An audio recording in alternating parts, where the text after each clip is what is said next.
February 25, 1969. Highway 9, Quang Tri Province. An NVA armored column moving south out of Laos encountered a single platoon of United States Marine Corps M48A3 Patton tanks dug into a blocking position at the Kua Viet River crossing. The NVA column carried Soviet-built PT-76 amphibious tanks and T-34s. They outnumbered the Marines. They had the initiative and the darkness. The engagement lasted 11 minutes. 3 NVA tanks destroyed, 0 American armor lost. The surviving vehicles withdrew north and did not attempt that crossing again. It was not a fluke. Across 3 documented engagements in 1969 alone, North Vietnamese armor traded with American tanks at a combined kill ratio that Hanoi's own post-war military histories described as unacceptable. The People's Army of Vietnam issued standing tactical guidance that its armored units should avoid direct engagement with M48 Pattons whenever possible. A tank that the United States Army had nearly retired before the war began had become the thing NVA tank crews were ordered not to fight. What the NVA did not account for was what was actually inside the turret. The M48 Patton should not have been in Vietnam at all. By 1965, it was already considered obsolete by United States Army standards. The M60 main battle tank had been in production since 1960. It was heavier, better armored, and mounted the same 105mm gun the Army wanted as its standard anti-armor round. The M48 was a Korean War design, first fielded in 1952, upgraded and re-upgraded through the subsequent decade. When the first Marine units deployed to Vietnam in 1965, the M48A3 variant went with them, partly because the Marines had them in inventory, and partly because the Army and the senior military command structure had already decided that Vietnam was not a tank war. They were not entirely wrong. The Mekong Delta was paddies and canals. The Central Highlands were triple canopy ridgelines where a 52-ton vehicle could bog to its hull in the rainy season.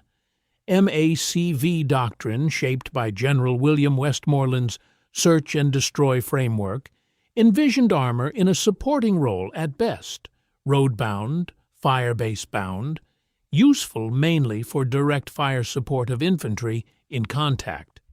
The M48 was, in that conception, a mobile artillery piece with a crew of 4. The NVA had a different conception entirely. Hanoi's military planners had studied the French defeat at Dien Bien Phu in 1954, and the lessons they drew emphasized mass, patience, and the exploitation of terrain the enemy could not effectively use. In the late 1960s, as the People's Army of Vietnam began moving armor south along the Ho Chi Minh Trail in meaningful numbers, those vehicles were Soviet and Chinese supplied. The PT-76 light amphibious tank, the T-34/85 medium tank, and later the T-54. All were designed for the flat, open-steppe warfare of European doctrine. None were optimally suited to Vietnam's terrain. But Hanoi's planners calculated that American armor was equally constrained, and that when American tanks did appear, they could be fixed, flanked, and killed with RPGs and recoilless rifle fire before the M48's gun could come to bear. That calculation depended on the M48 behaving the way doctrine said it would. It did not. The 1st Battalion, 69th Armor, the only Army tank battalion to serve continuously in Vietnam, arrived in 1966 and would log more combat time in country than any other armor unit in the war. Marine tank battalions, rotating through 1st Corps, operated across the DMZ frontier and the mountainous approaches to Khe Sanh. Between 1966 and 1972, American M48 crews engaged NVA armor in at least a dozen documented direct-fire actions. In every case, the outcome followed the same pattern. The M48 won, consistently, decisively, at ratios that the NVA eventually stopped disputing. Understanding why requires understanding what the M48 actually was, not what the doctrine said it was. The M48A3 weighed 52 tons, fully combat-loaded. It was 28 feet long, nearly 12 feet wide, and powered by a Continental AVDS 1790 diesel engine, producing 750 horsepower. At full throttle on a hard surface, it moved at 30 miles per hour. In the jungle, through rice paddy dikes, over road shoulders that collapsed under its treads, it moved slower, but it moved. The main armament was the M41 90mm rifled gun, not the 105mm the Army was moving toward. The 90mm was considered an interim caliber, adequate against the armor of the early 1950s, borderline against Soviet T-54/55 series vehicles. On paper, it was the M48's primary weakness in a peer confrontation. In Vietnam, it was never the limiting factor. The PT-76, which constituted the bulk of NVA armored strength through 1969, had 14 millimeters of hull armor. The M48's 90mm round, firing heat ammunition, would penetrate 380 millimeters of rolled homogeneous steel at standard combat ranges. The PT-76 was not armor. Against a 90mm heat round, it was a thin-walled container with a crew of 3 inside it. The T-34/85, older Soviet medium tanks transferred through Chinese military aid, fared marginally better. Its frontal armor measured 90 millimeters at the glacis. The M48's 90mm heat round penetrated it reliably at ranges beyond 1,000 meters. In the close terrain of Vietnamese engagements, where most tank contact happened inside 500 meters, it was not a contest. What the NVA had not fully accounted for was the fire control system. The M48A3 was fitted with the M17C coincidence rangefinder and the M13 ballistic computer, a fully integrated system that allowed a trained gunner to acquire, range, and engage a moving target faster than any comparable Soviet bloc vehicle in the NVA inventory. The PT-76 gunner ranged by eye and experience. The T-34/85 crew used a simpler telescopic sight calibrated for estimates.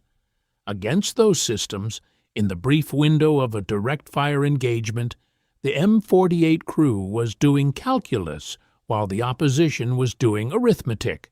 March 3, 1969. Lang Vei, Quang Tri Province.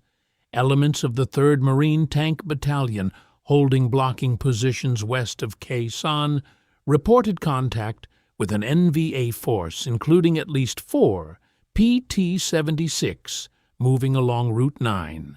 Sergeant First Class Harold Plum, gunner in the lead Patton, described the opening of the engagement later to a Marine Corps oral history interviewer. He said the first PT-76 came around a bend at approximately 400 meters. He put the range in the computer. He fired once. The round entered the PT-76 through the right frontal glacis. The vehicle brewed up immediately. The compressed fuel cells in the PT-76's hull caught, and the vehicle was fully engulfed within seconds of penetration. The second vehicle pulled left and attempted to reverse. Plum engaged it before it completed the maneuver, 2 rounds. The first struck the turret ring. The second went through the side hull. The crew did not exit. Total elapsed time from first contact to end of engagement, 9 minutes. 4. PT-76 destroyed. No American casualties. The NVA's tactical doctrine, as reconstructed from captured unit orders and post-war Vietnamese military histories, had assigned the RPG-2 and RPG-7 rocket-propelled grenade as the primary anti-armor weapon against American tanks. And in many contexts, it worked. In 12 documented cases where RPG teams engaged M48s from ambush positions in 1967 and 1968, the round penetrated the thinner side and rear armor 7 times. American tankers died in those hits. The M48 was not invulnerable, but the RPG solution required infantry to close to within 150 meters of a tank that carried a coaxial M73 machine gun, a .30 caliber bow gun, and a commander's .50 caliber M2 on the cupola.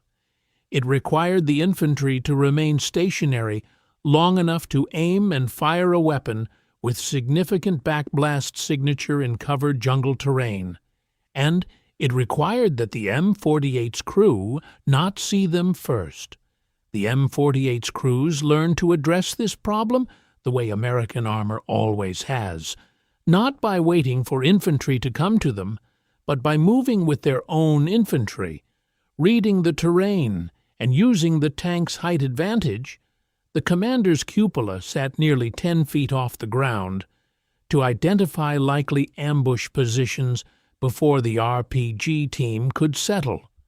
Corporal James Darby, a gunner with Company B, 1st Battalion, 69th Armor, described convoy escort procedures in a letter home dated November 1967.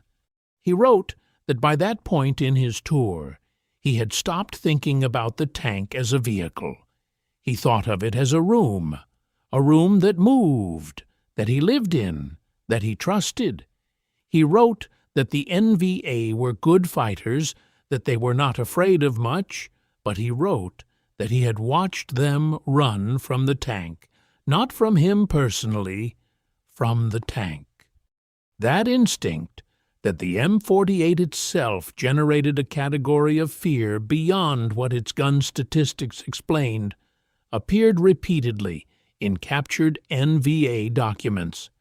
A tactical circular recovered from a unit operating in Quang Nam Province in 1968, translated by MACV intelligence staff and later included in the Texas Tech Vietnam Center archive, instructed soldiers that engaging American tanks with small arms was useless, that RPG teams should only fire from positions with immediate covered withdrawal routes, and that if an M48 was firing in your sector, the correct action was to disengage and report its position so it could be targeted by artillery from outside its effective range. That document was not written about a weapon that was losing. The Battle of Ben Het, June and July 1969, was the only direct tank versus tank engagement of the entire Vietnam War, in which American and North Vietnamese armor exchanged fire at range in a deliberate engagement. The NVA's 202nd Armored Regiment, equipped with PT-76 and BTR-50 armored personnel carriers, launched a night assault on the Special Forces camp at Ben Het in Con Tum Province. 2 M48A3s from the 1st Battalion, 69th Armor, call signs 11 and 12, were positioned inside the camp perimeter. Sergeant First Class Eddie Wilson, commanding 11, identified the lead PT-76 at approximately 600 meters using the M48's searchlight. He gave the order to fire. His gunner, Specialist 4 Frank Hembry, put the first round through the PT-76's turret. The vehicle stopped and did not burn immediately. The round had killed the crew and blown the breech of the 76 mm gun, but the fuel had not ignited. Wilson ordered a second round into the hull. It ignited. The second PT-76 turned to engage. Hembry fired before the Soviet-built gun was on target. The round struck the hull below the turret ring. The crew bailed. They were engaged by infantry. A BTR-50 attempted to flank the position. Wilson rotated the turret. One round. The BTR-50 stopped. The NVA assault broke off. 2 PT-76 and 1 BTR-50 destroyed. 0 American armor lost. 1 American tanker, Specialist 4 Frank Hembry, was wounded by shrapnel from a secondary explosion when the second PT-76's ammunition cooked off. He remained at his gun. After Ben Heat, the NVA's 202nd Armored Regiment did not attempt another direct engagement against American M48s for the remainder of the war. Post-war Vietnamese military histories, analyzed by armor historian Lieutenant Colonel Raymond Batriol in his monograph for the United States Army Armor School, noted that the regimental-level assessment attributed the outcome at Ben Het not to superior numbers or positioning on the American side, but to the speed and accuracy of the M48's first-round fire. The assessment specifically noted that NVA tank crews had not been trained to expect engagement before they had closed to what their doctrine defined as effective range. What their doctrine defined as effective range for the PT-76 was 800 meters. Hembry had fired at 600 and not missed. By the end of 1969, MACV armor doctrine had been substantially revised. The M48's role shifted from secondary fire support to integrated combined arms. Infantry commanders who had resisted armor because of the terrain argument had watched enough engagements to change their position. The 1st Battalion, 69th Armor, logged 767 days of continuous combat operations in Vietnam, more than any other United States Army armor unit. Its after-action reports, housed in the National Archives, documented 74 confirmed enemy tanks and armored vehicles destroyed across the battalion's service. The NVA's armor force, by contrast, suffered attrition rates that forced repeated reconstitution. The 202nd Armored Regiment, which had entered the Ben Het engagement as a combat-ready formation, required 4 months to return to operational strength. The same recovery timeline the 9th Viet Cong Division needed after Firebase Burt. When the Easter Offensive of 1972 sent NVA armor south in the largest armored push of the entire war, T-34s, T-34s, and PT-76 by the hundreds, American M48s were no longer in country in significant numbers. The responsibility for armored defense had passed to the Army of the Republic of Vietnam's own Patton battalions. The story of what happened to ARVN armor in 1972 and the specific role American advisors played in keeping those battalions in the fight is a different account entirely. The M48 Patton was formally retired from United States service in 1975. It had been considered obsolete at the beginning of Vietnam and was replaced by the M60 and later the M1 Abrams. Other nations continued to operate it. Iran fielded M48s against Iraqi T-55s and T-62s in the 1980–88 war. Israel used upgraded M48s, locally designated the Magak, in 1967 and 1973. South Korea kept M48s in service until 2014. The total American tank loss in Vietnam to all causes, combat, mechanical, and operational, was 343 M48s. Enemy action accounted for a fraction of that figure, Most were abandoned, destroyed to prevent capture, or lost to mechanical failure in terrain that consumed tracked vehicles regardless of their combat capability. The NVA destroyed far fewer than they had planned to. The M48 that Eddie Wilson commanded at Ben hit, hull number unknown, individual vehicle records incomplete in surviving documentation, was not preserved. Most American armor that served in Vietnam was turned over to the ARVN, captured, destroyed in 1975, or scrapped in country. A small number came home. Fewer still carry their Vietnam service in any traceable form. Wilson gave an oral history interview to the United States Army Armor School in the early 1980s. He was asked what he remembered most about the Ben Head engagement. He said he remembered the light, the searchlight he had switched on to find the PT-76 had also lit his own tank for anything out in the dark that wanted to find him. He said he had thought about that for a second before he gave the order to fire. Then he decided the light was the right call. He was right. Hembry's first round hit at 600 meters in the dark. The tank the Army had nearly retired before the war. The gun the Army had already decided to replace. The crew of 4 men in a 52-ton room, switching on a light in the dark to find something that had been ordered not to fight them. They found it.